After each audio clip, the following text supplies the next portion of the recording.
Hey there guys, DMO73 here, and I am bringing you another feature match for the week. Today I am showing off primarily the list that Sam is playing, which is a white, green, red, Glorious aggro, Glorious Faria, and he is playing against Tom, who is playing against essentially the red-blue Soul Burn deck from last week.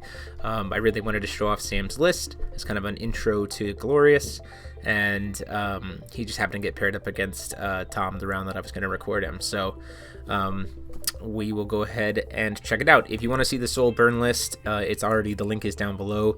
It's practically the same list from on that video, except just replace Vel Savaria with the Fire and Ice Dragon from Legacy Lost. So we will go ahead and dig right in.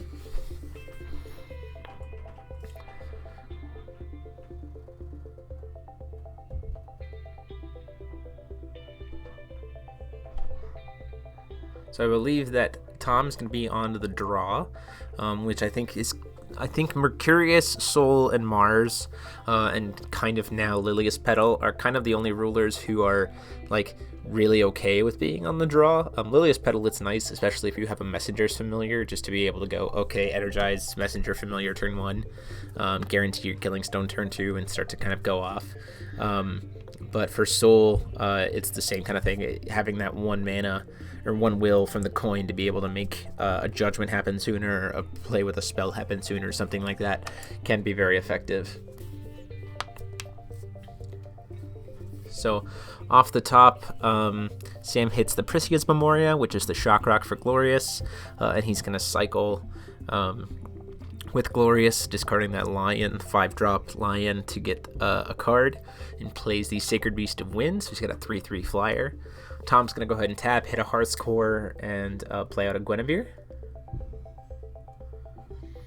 Going into Sam's turn, he hits a Blasting Waves, so now he has access to all 3 colors from his deck, white, green, and red.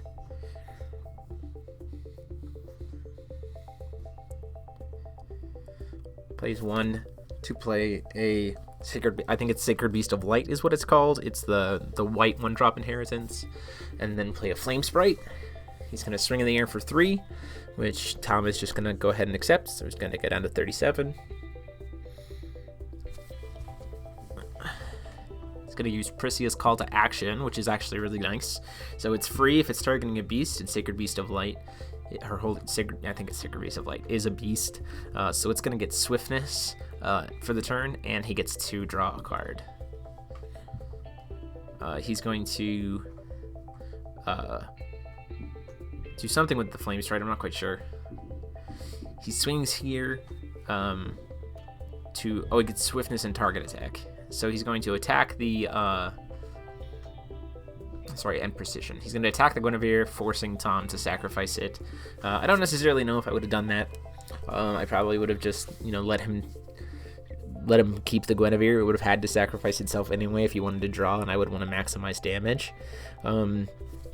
Because Sol doesn't play a ton of creatures typically, so Guinevere would just have to sacrifice himself, and that 300 damage could be important later on. So during the upkeep, Tom used a mana counter to play Ancient Heartfelt Fire, giving himself another mana counter, or 3 more mana counters, so essentially went just +2 on mana counters. He's going to actually use Energize here and play Time Bomb, and then move to the end of turn, and so what allowed her to lose 1,000 damage to all of Sam's board and 1,000 damage to Sam. So he's down to 30. And this is nice because Tom still has 2 stones up to be able to make plays during Sam's turn. Sam hits another Priscia's Memoria. So at this point, you see he has that Lave in his hand. The reason why he hasn't played it already is because he's probably trying to keep that information kind of secret. You don't really necessarily need to play Lave if you're playing against a deck that doesn't run Darkness for discard. So you can kind of just hold the Lave and kind of bluff with it a little bit, and then play it when you need to flip. Just going to play the Monkey Sacred Beast, who gets precision, who naturally has precision. During the upkeep, he's going to cast Rune of Soul and use it to grab, I think he looks like he's going to grab Symphony of Water and Fire, which is fine. It's going to help him kind of ramp a little bit this turn, or save it for another turn if he needs it.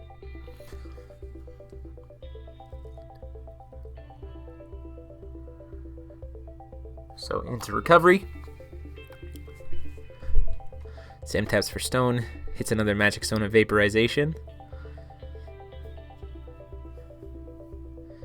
I don't know if he needs to play the Symphony here quite yet. It doesn't really feel like super relevant. I'd probably play, especially if I had a 1-drop, I'd probably play that Akiat in his hand. I don't know if he has a 1-drop though, which is the problem. Now he could play a Time Bomb, but the likelihood that it survives an entire turn is pretty low. He's going to go ahead and play the Akiat, which will give him a counter on Soul, which is probably exactly what I needed to do, and then just pass the turn.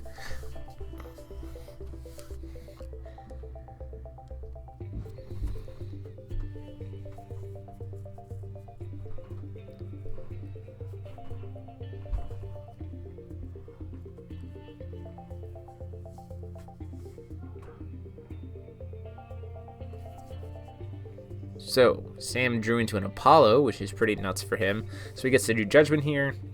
Faria comes in, Faria triggers, gets him a stone. And now he's got a flying Faria, which is pretty devastating. So that can deal just a lot of damage. And if he happens to have any Awakening cards or Inheritance cards in his hand, he can just pay the first one for free, which is just an absurd amount of damage.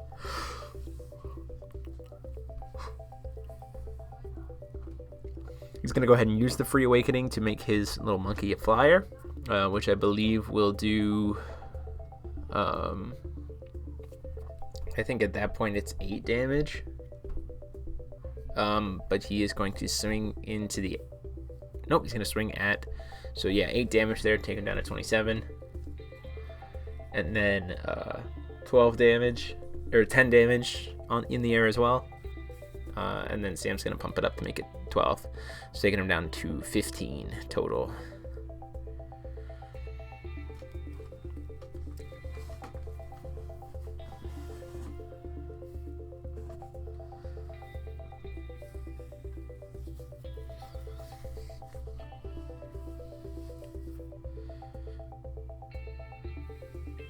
Now, seeing that he has that World Flame in his hand, I believe it's either a World Flame or a Steam Blast. If it's a Steam Blast, it's not nearly as good. If it was World Flame, then it'd be really good. Nope, those are both Steam Blast. Because if it was World Flame, he could just wipe Sam's board here, and it would just be totally fine.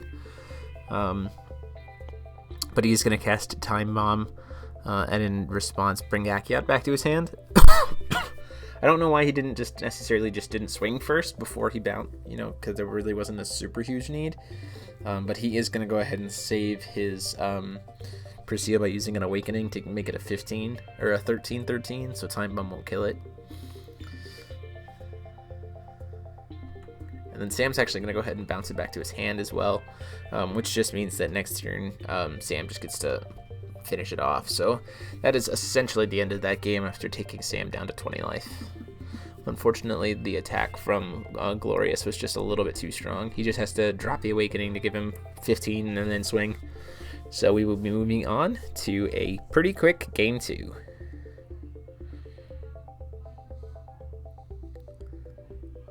So game 2, I believe that Tom is still going to choose to be on the play. Now that he's seen what he's facing, but he might choose to be on the draw. He is going to choose to be on the draw, which is, I think, an interesting call here. When you see that your opponent is a deck that can just open up really wide like that, I would kind of choose to take the play first. But Tom did open up double Black Moonbeam. And if you're wondering, they did sideboard for this. Tom chose to kind of sideboard some Darkness Firestones so that he could play Black Moonbeam and deal with rulers like this. So Sam off the top hits a Gusting Skies and then plays Sacred Bird of Wind. Pretty standard start. There's one of the 2 black sources he needs for that Black Moonbeam, which helps him a lot. He's going to go ahead and Awaken Time Bomb, which is a pretty interesting call here. So he's got mana open here. I probably wouldn't have spent the Energize counter here to do it. I probably would have just spent the 2 mana counters and left my stones up. Based on what I have in my hand, like you see, he has could have played Guinevere same turn and made kind of this dual threat. but now Sam has to immediately answer this time bomb, or if he plays a bunch of creatures, they're all just immediately going to die. So Sam has to kind of take a turn. He is, however, going to give his bird target attack and then swing in and kill it. But that's fine because, you know, Tom didn't usually use a ton of resources for that, and Sam had to utilize a pretty heavy inheritance effect to be able to get it off board or deal with a massive pain. If I'm Tom here, he plays the Guinevere. I probably would have grabbed, played the... Excuse me. I probably would have played the Catalyst Spirit here instead of the Guinevere, just because it sinks my mana in later, and I want to be able to have good mana, goodwill later for dealing with Glorious if he drops onto the field again. He and another Perseus Memoria swings in for the 3. Cracks the Guinevere at the end of the turn. There's that World Flame Protector, or World Flame Summoner, which is actually pretty good against creature heavy decks.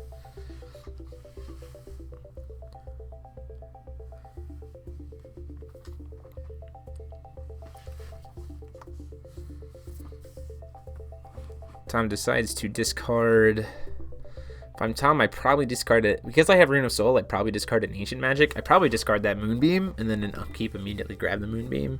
Or just save the Rune of Soul for when you need the Moonbeam. Since we know he had the second Moonbeam and he can search it. He's going to Heartfelt Fire as well. He did decide to ditch the Catalyst Spirit, which I'm not entirely sold on. Calls for Stone, hits another Vaporization.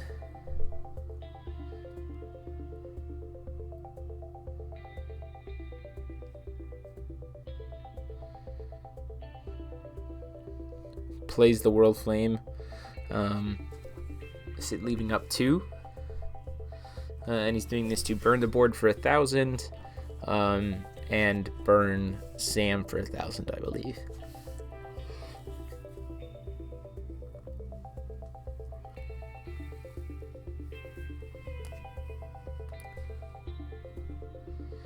Now, if Sam had a Lightning Strike here, or if Tom had a Lightning Strike here, it would be phenomenal. Because if for any reason that, yep, like Car said, here's the Inheritance coming to protect the Sacred Beast of Ataraktia, which is a very strong card for this deck. So essentially what happens is he's going to Inheritance to give the Sacred Beast +3/+3, but then the Sacred Beast effect is going to go off, giving it +2/+2, so it still has 1 life left on it at this point. And then it gets to recover, and it's back to being at full strength.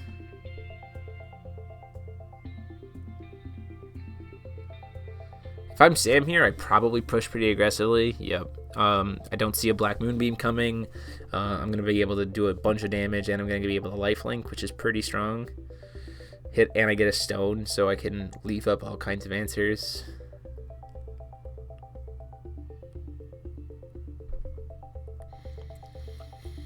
So swing for 12. He has to take it, goes down to 25.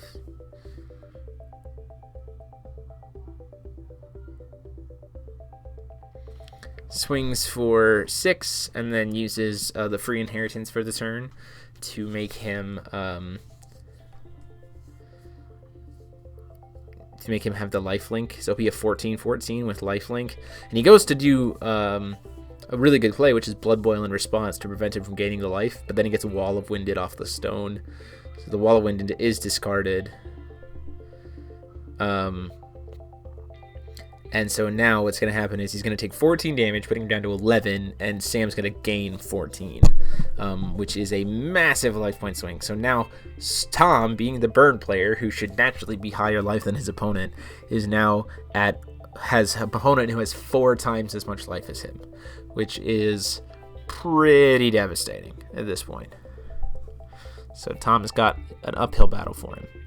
And Sam only does have 1 card, which is true, but this is still going to be definitely very tricky. Taps for Stone, gets really lucky here and hits the second Darkness Source for that Black Moonbeam in hand. So now he has to try to deal with the wonderful mighty Sacred Beast of Ataraktia.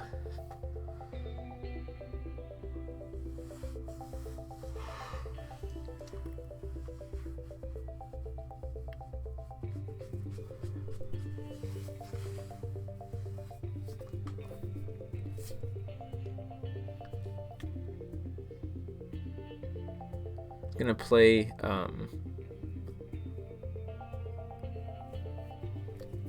he's gonna play the general, the demonic commander Akiot. Get a counter on Soul and then pass the turn. He's holding that Black Moonbeam mana up pretty strong. We see a rapid growth. We see a oh, this is actually pretty bad based on how this plays out. So he swings in with the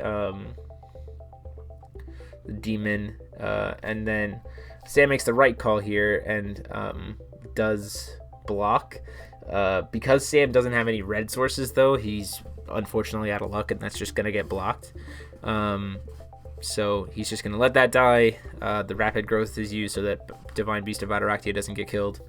Sam tries to swing in for lethal, declares no blocks. And this is the smart move. So he forces Sam to spend a will, even though he could tap Leviathan, and just immediately Black Moonbeams him. So Sam kind of misplays there by spending a stone as opposed to spending just the Leviathan tap. But now that Glorious is just completely dead.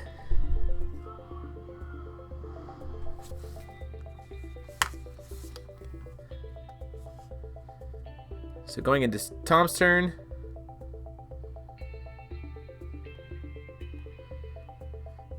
Tom gets to kind of play around a little bit more now.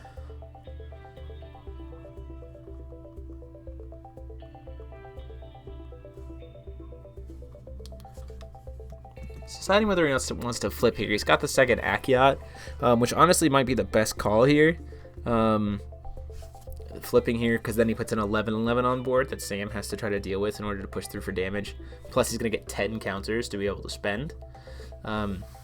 If I was in the position of Tom, I'd probably just go ahead and say, okay, he's got one card in his hand.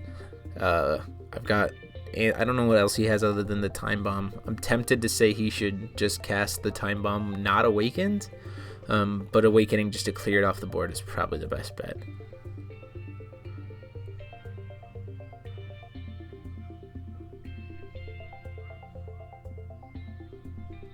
Yeah, so he's going to cast the Time Bomb with Awakening, so it will die at the end of the turn. And then deal 1,000 damage to Sam, and it will deal 1,000 damage to that Sacred Beast of Adaraktia, putting Tom in a much better position. Sam is essentially top decking at this point, only has one creature, or that creature is going to be gone. He's got to stare down a lot of will, and he's about just taking 1,000 damage. So much better position. And the nice thing is that because of what Soul has mana up-wise and the fact that he has that Rune of Soul, he's going to be able to essentially Rune of Soul into the perfect card that he needs for whatever comes next turn. See, that Sacred Beast of Wind comes out. Sam decides to go ahead and let the 300 damage happen to himself for the Pain Stone. He needs the white source for that... no, he needs the red source, my apologies, for the Crimson Ray that he's got. Gets another Akiot, which is pretty interesting.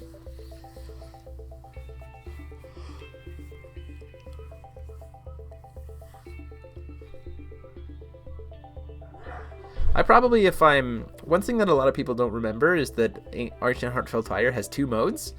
So I probably actually use the Rune of Soul here to either grab an Ancient Heartfelt Fire or to grab a Symphony.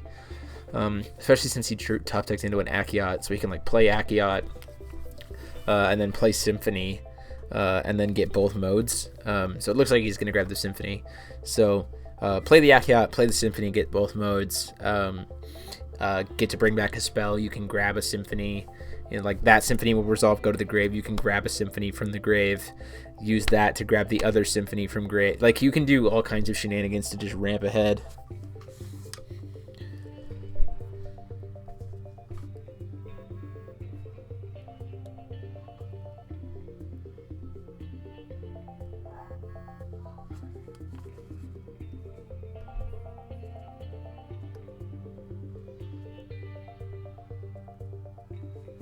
So out comes the Dragon, which is pretty interesting call here. I probably would have gone with the Akiot play, knowing that there's the Leviathan on field. because that dragon is going to have to kill himself if Sam is smart here, and he is. He's going to sacrifice the in response to the summon, he's going to sacrifice his own bird to the dragon, or to the Leviathan. So now that dragon is going to have to kill himself. So again, Sam's still top decking, right? But we have to hope that Tom grabbed the good card. It was instant speed, otherwise he can just get punished and ran over here.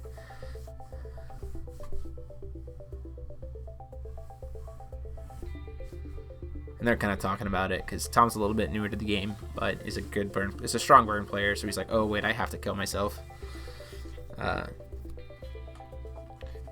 Understands that he has to target himself and burn himself for a grand.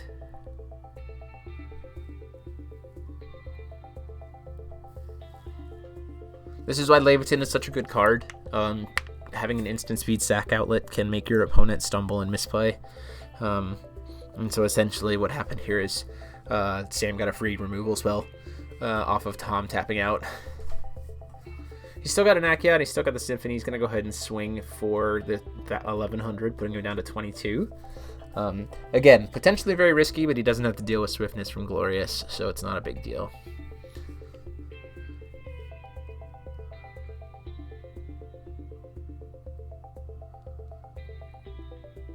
Tom draws for turn. He sees another Sacred Beast of Wind, which is just really no good for him. Now, he could cast this Crimson Ray in the upkeep. Probably should. But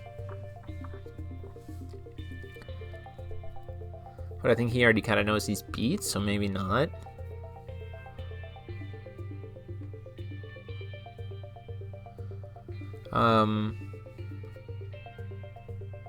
It's a very tricky decision, I think. Maybe? No, I still think you cast it there. Maybe he's just trying to bluff it up. Calls for stone. Out comes that Sacred Beast of Wind. Maybe he's trying to use it to kill Soul, if he can get into another burn spell, which would make sense. If he can kill Soul, he has a better likelihood of being able to close the game out with just his creatures.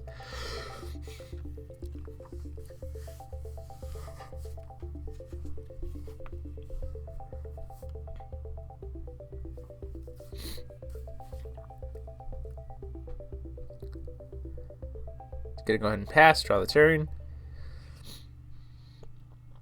Gonna recover. Like I said, here's the time to play the Akiat. Yeah, play the Akiat, gets a counter. Akiat essentially costs 1 at this point. Guess his hand is nothing but like Ancient Magics and a Blood Boil.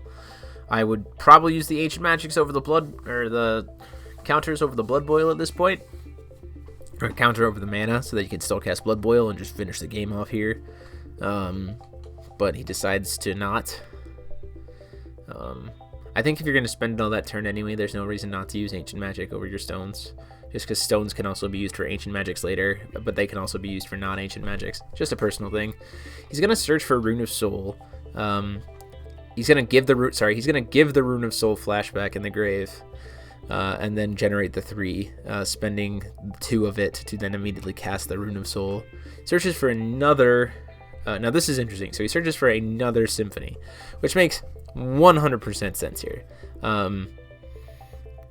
Casts the Symphony once it resolves. So he's got priority back because he let everything resolve. He's going to use 2 more, go down to 3 plus the 1 from Symphony, cast a Symphony to target the other Symphony, and get 3 more. So he's up to 4 mana, or 4 will floating, and then uses 2 of it to then... So like essentially what he's doing is he uses the first Symphony, the second Symphony to grab the first Symphony. The first Symphony gets cast, targeting the second Symphony. The second Symphony gets cast, targeting the World Flame, and he's going to get to just hard cast that. So it'll generate enough that he gets to just hard cast it, deal 800 to the board and 800 to Sam. Now he has so much. I think that they kind of did some miscalculation here, because I want to believe that by doing that he probably should have had enough to just push for lethal, but then he springs for 11, and then has the Akiat for damage next turn, I guess. Takes him down to 3. I have to believe that there was some way that could have been done a little bit differently that would have won him the game, that turn, but then Sam sees that he draws into a Pricia's call to action, and so he just scoops up the game, and we move on to game 3.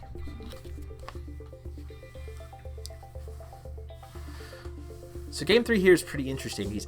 Sam is actually going to take the draw on this one, hoping to use that extra mana to kind of probably flip a little bit earlier, and push and kind of punish, which makes sense for Glorious, because Glorious, if he does that, would essentially still hit the same stone drop as if he had energized, so he can technically do it one turn sooner.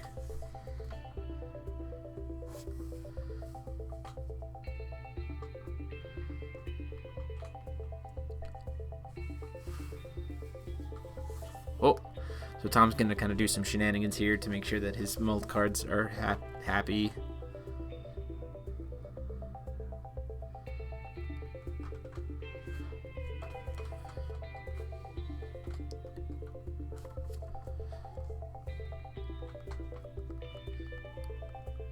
So we'll see how this goes. So first start off the top is really good for Tom. He's got that black-red source for a Black Moonbeam. The problem is, with now that Sam knows that there's Black Moonbeam potential, Inheritance decks don't necessarily need Glorious. She can just be a finisher to push games off. And based on the build, if you have the creatures to kind of back it up, you can just push damage. And the fact that Glorious can cycle cards,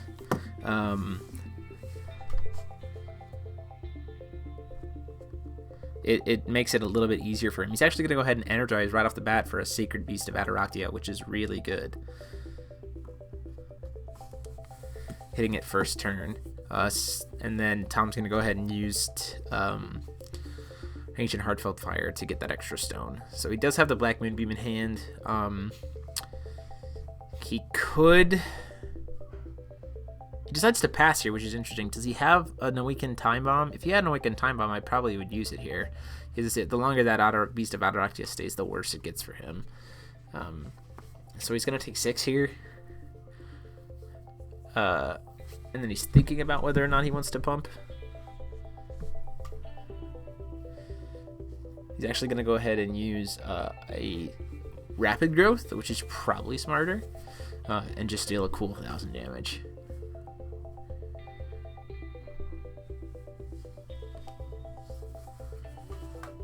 So now he has mana up to be able to protect if he needs to. Tom's going to add a counter using his Magic Zone of Vaporization. So he has that Sacred Beast of Light in his hand, so he can Inheritance that to buff up the Sacred Beast of Ataraktia out of range if he tries to do something like Time Bomb.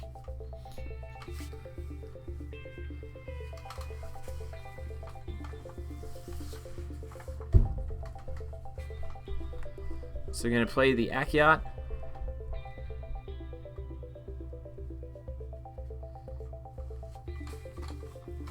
Now the interesting thing that he could do here is, if he has enough to do it, he could actually make a Time Bomb token and then cast Symphony for both modes, getting the Time Bomb, like recasting the Time Bomb. So then he has 2 Time Bombs on the board, which would be interesting. I just noticed that now. So he could go cast the Time Bomb with mana counters, get the dude, cast the Symphony, get both modes, retarget the Time Bomb, cast the Time Bomb Awakened, if he wanted to, or do something else. And that actually could put a lot of pressure. Having 2 of those Time Bombs that Sam has to answer with just 1 dude on board means that he's in a pretty bad spot, and he's probably only going to be able to kill 1, and he's going to take a bunch. So he gets the Time Bomb, and Tom actually here decides to bounce it back to his hand, the Akiat, which I don't think is the right call. He is awakening the Time Bomb. He goes ahead, and after it's resolved, in response to the Time Bomb effect, he's going to go ahead and hit the board, or he's going to use that Sacred Beast of Light, like I said, to pump it out of damage range. So Sam is going to take 10, but it doesn't do anything at that point. So like I said, if he had kept the 2 Time Bombs on, then Akiat could serve as a chump blocker, and then Sam would have taken probably 2,000 damage plus lost his entire board. So any kind of creatures he wanted to try to play that turn would have been practically useless. Especially since he didn't have any kind of target attacker. Like, Sam could literally just sit and choose to take the damage from Tom. Or Tom could choose to just sit and take the damage from Sam and then move forward.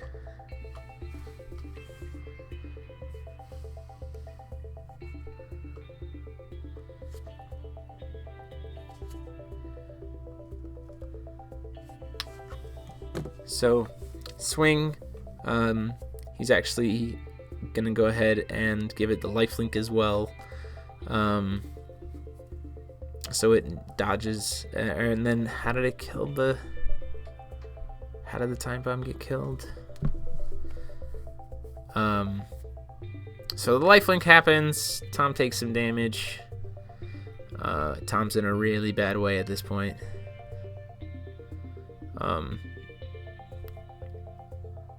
Draws for turn.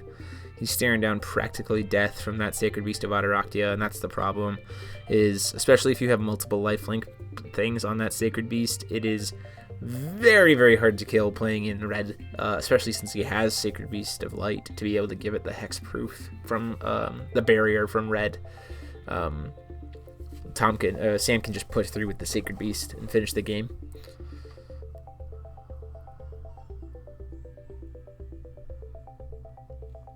Like I said, that Black Moonbeam in his hand is essentially dead, which is a problem because now, staring down both of these options, Glorious, he could have a Lave in his hand, and Glorious could just come out immediately next turn with Swiftness and do a massive punish. So he plays the Akiat.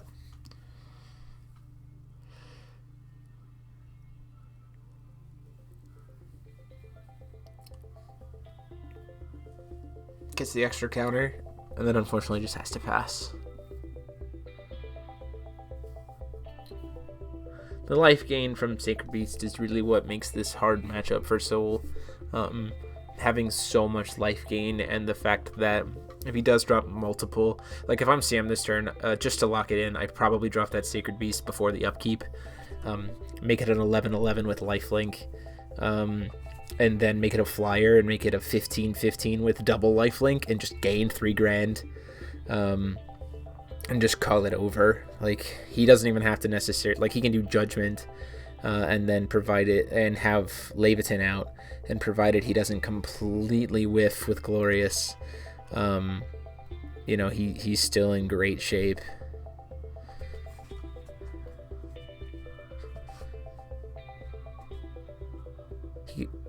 Yeah, so there we go. He's going to make it the 11/11 with lifelink.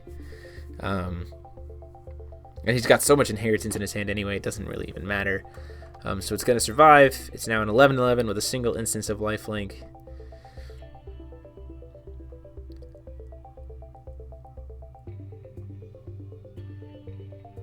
Out comes the Leviathan.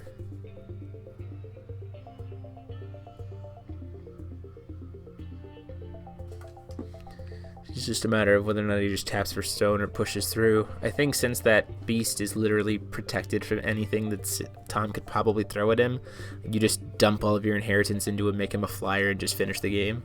Triple lifelink for a potential 23.